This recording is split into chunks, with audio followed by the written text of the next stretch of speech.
marami ang nagsabi no, nangangampanya, bumoto kayo ng straight PDP laban.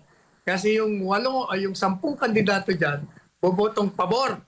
Kaya mananalo. Sabi ko, hindi ako naniniwala dyan kahit na regardless of the outcome of the elections, yung mga senador na yan, boboto yan hindi batay sa kanilang mga partido.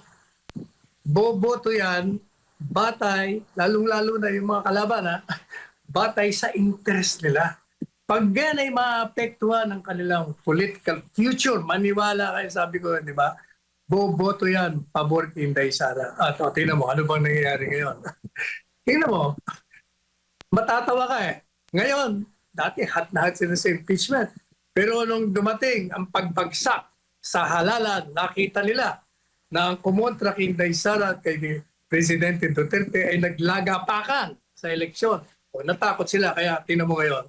Hindi malaman kung itutuloy o hindi. And most likely, hindi nila itutuloy.